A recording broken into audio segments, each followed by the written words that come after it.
बिस्मिल्लाहिर्रहमानिर्रहीम। अस्सलाम वालेकुम। गुड इज़ न्यू विज़ारिश में वेलकम।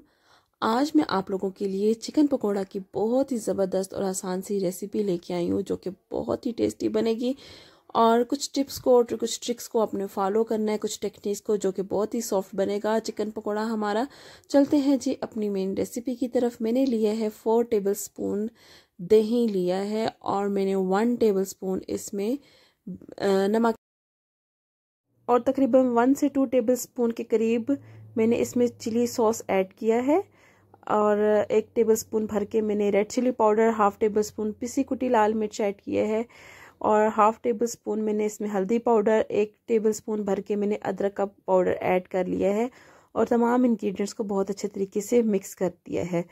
और मैंने 1 टेबल स्पून लहसुन का पेस्ट ऐड किया है ताकि चिकन में कोई स्मेल वगैरह ना आए। और उसके बाद तकरीबन ये जो मैंने बैटर रेडी किया है ये तकरीबन 1 kg चिकन में जाएगा। 1 kg चिकन आप जिस तरह चाहे, जिस फॉर्म में चाहे ले सकते हैं। मैंने क्यूब्स, बोनलेस क्यूब्स वगैरह की फॉर्म में लिए हैं और आप जिस फॉर्म में चाहे ले सकते हैं, कोई प्रॉब्लम नहीं है जी। अब इनको तमाम इंग्रेडिएंट्स को मैंने बहुत अच्छे तरीके से चिकन में मिक्स कर लिया है और इसको अच्छा सा मैरिनेट करके 2 आवर्स के लिए मैं इसको फ्रिज में रख दूंगी।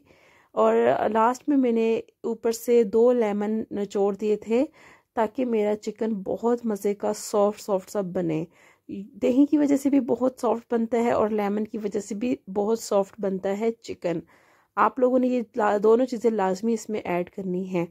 अच्छा, 2 घंटों के लिए आपने इसको फ्रिज में रख देना है और 2 घंटों के बाद आपने एक कढ़ाई में ले लेना है। इसमें कुछ पानी वानी आपने ऐड नहीं करना, जो दही का पानी होता है उसी में ये चिकन मेरा स्टीम होगा, सॉफ्ट होगा। आपने इस चिकन को कवर करके मीडियम फ्लेम पे रख देना है तकरीबन 10 से 15 मिनट के लिए, जिसमें ये मेरा चिकन 80% कुक हो जाएगा। अब मैंने दूसरी तरफ बैटर रेडी किया है पकोड़े के लिए।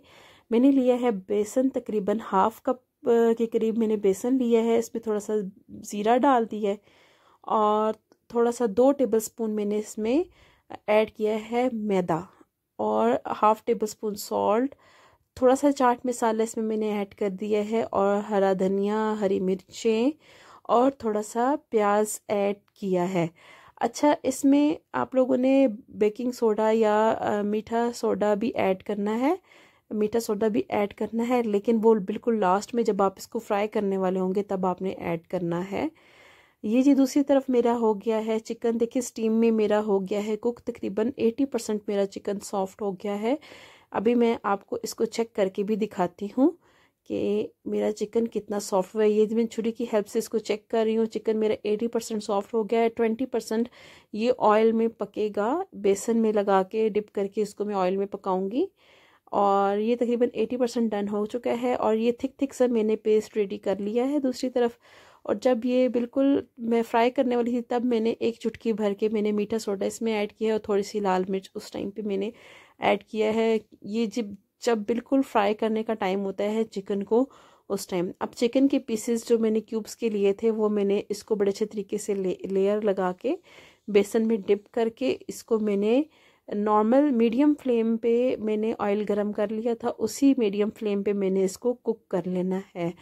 तकरीबन 5 से 6 मिनट लगेंगे आपको ये कुक करने में और जो 20% चिकन रह जाएगा वो भी इसमें सॉफ्ट हो जाएगा और बहुत ही मज़े का और सॉफ्ट सा ये चिकन पकौड़ा बनेगा। और अगर ये काफ़ी देर भी रह जाता है तो ये कभी भी सख्त नहीं होगा। जिस तरह रोस्ट चिकन बहुत देर रह जाए और सख्त हो जाता है तो ये कभी भी सख्त नहीं होता। ये बिल्कुल एक सॉफ्ट सा होता है। इस रेसिपी को आपने फॉलो करना है तो आपका चिकन बहुत मज़े का सॉफ्ट बनेगा। चिकन पकौड़ा बहुत मज़े का सॉफ्ट बनेगा। ये जी मैं इसको हल्का सा कलर देने के लिए इसको मैं फ्राई कर रही हूँ और 20% कुक करने के लिए इसको मैं फ्राई कर रही हूँ। ये जी मेरी रेसिपी रेडी हो गई है। ये जी फाइनल लुक। उम्मीद है आप सब लोगों को बहुत पसंद आई होगी, आप लोगों ने ज़रूर ट्राई करनी है। मिलते हैं अपनी अगली वीडियो में। Thanks for watching.